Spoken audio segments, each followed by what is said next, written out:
I really didn't have any idea where I wanted to begin. But after a lot of thought and racking my brain, I decided to just tell my story. I promise it won't take too long. I know it's cold out here and you guys want to get out of here, so just bear with me.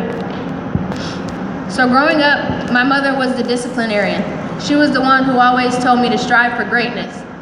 My dad, on the other hand, was always the one who picked me up when I fell. He was always the one who told me that I could do anything that I put my mind to. So we'll fast forward to 2001. I joined the Navy as a deck seaman. I was on board the USS Iwo Jima, like Captain Gordon. I'm sorry, not Iwo Jima, the Detroit, I'm sorry, USS Detroit. After 6 months of being in deck, I decided that wasn't really the route I wanted to take, so I struck OS.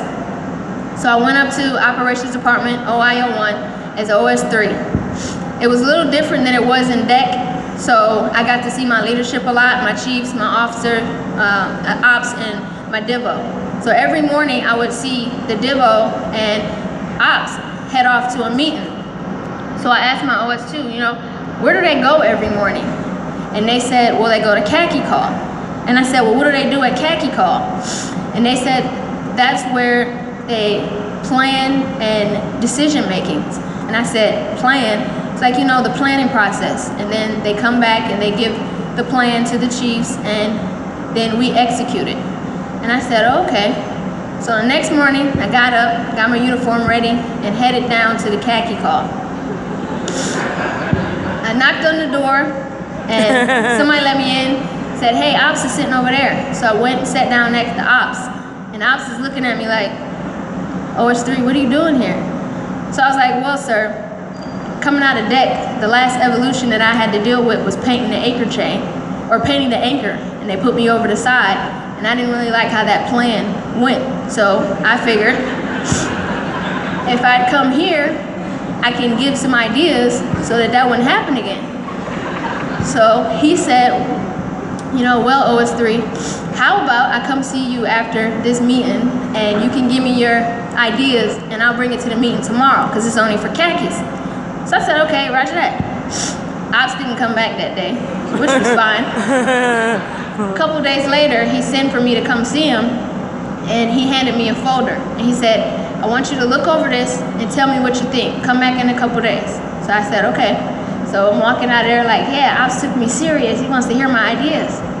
So I get down to combat and I open the folder. There's a yellow sticky on there that says, I hope to see you in the war room one day. Respectfully, Ops. So I looked through the paperwork, and it was OpNav Instruction 1420, which is the Seaman to Admiral application instruction. So I went through it, and that's when I decided I want to be an officer one day. I want to be a part of the planning process and the decision making and everything that officers do. So, what took me so long? Well, life. I lost my mom shortly after that, got deployed, made rank, got complacent. Over the years, I filled out several applications and just never went through with it. So fast forward again, 2011. This is when I decided I was finally going to take it serious and put together an application and put it in. That's when I found out I got hit by the Enlisted Review Board. That's when the military was downsizing and they were giving sailors severance pay and sending them home.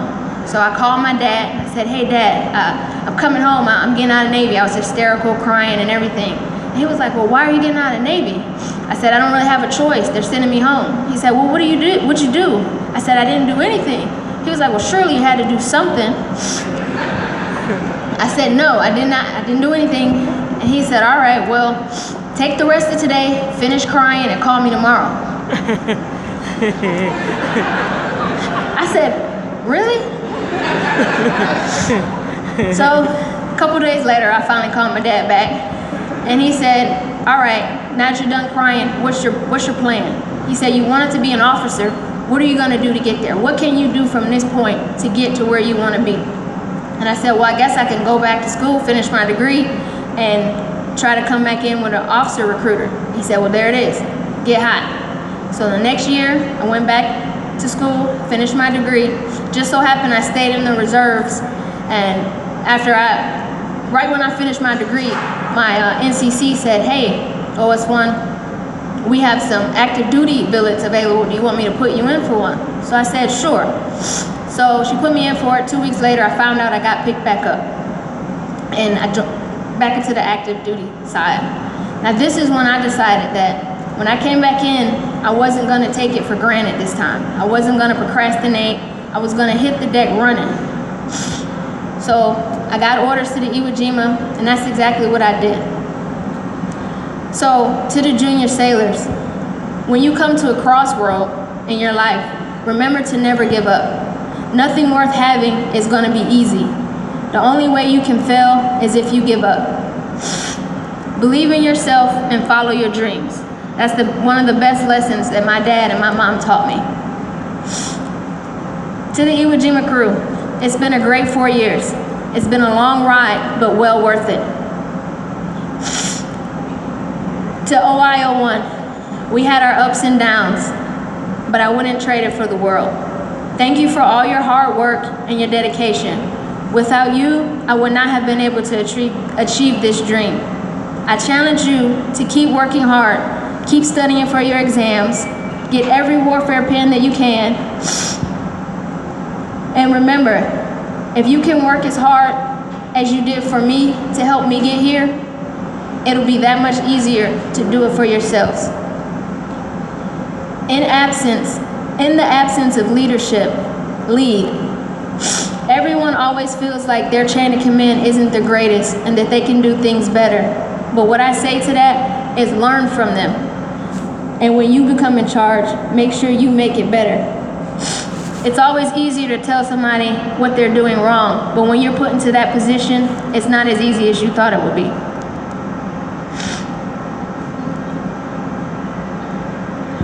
To the war room, thank you for all the help and support through this transition. Ensign Washington, Ensign Eaton, Ensign Hicks, Ensign DeVivius. We've had some great times in combat. Stand and watch. It was a pleasure serving with you guys, and I can't wait to see the great things that you do throughout your career. To the best Divo on the ship, Ensign King, you rock. Thank you. You rock, and we were a great team. I can't wait to see you in the fleet as a captain one day. Lieutenant Orr, Lieutenant Washington, you are the definition of great leadership, and you have taught me so much. Thank you. Lieutenant Shea, I am eternally grateful to you for all your knowledge and everything that you taught me over this last year. And I said I wasn't going to tell this story, but I'm going to tell it anyway. This past year has been a very stressful year because AOPS has been trying to train me to be him one day. So I'm gonna give you an example. He really didn't do what I'm about to say, but it's just an example of what he put me through this last year. So imagine you have to paint a wall, this wall right here. You come up to me, Chief, I need this wall painted. I don't have any paint, no paintbrushes, there's none on the ship, you can't get any from another ship. I need it done in an hour. See you later. I want it for myself. But I got it. I get it, sir. Know where to go. Utilize your assets and know the instructions. Thank you. I thank you for everything. Thank you. Lieutenant Commander Mitchell, words cannot express how much you have impacted my life and my career. Thank you. You are truly amazing, and I can only hope to be as great of the officer as you. Thank you. Thank you to my friends that came, Sharifa, Crystal, Pat, Mary Kate, Perry, Nicole, Mr. Anthony, Chris, Shannon, Tamika, Joanne, Senior Simpson, Chief Terry, and so many more. I thank you for coming out today and supporting me. I thank you to my big brother Al, my sister-in-law Jackie, my auntie Brenda, and my cousins Harold, Omar, and Erica. To my niece, thank you for the laughter. It's never a dull moment we're in the room together, and we always keep the party going. I love you to the moon and back. To my father, you have always been there when I needed you, and you have always steered me in the right direction. Thank you for all your love and support over the years. You truly are the best dad in the world. And last and certainly not least, thank you to the Chief's Mess, my family away from home. It has been an outstanding year, and I have learned so much from each and every one of you. Senior Chief Pemberton, Chief Neely, Chief Weish, thank you for all your support. Thank you for allowing me to be a part of the team in Ohio 1. If you ever need anything, I'm just a phone call away. Senior Chief Blankenship, Chief Resendez, Chief Lantron, Chief Bugsby, Chief Juster, and all operations chiefs. It has been an absolute pleasure working with you in operations department. Chief's Mess, I want you to know that although I'm crossing over, I will never forget where I came from.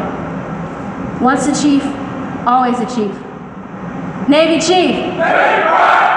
Thank you.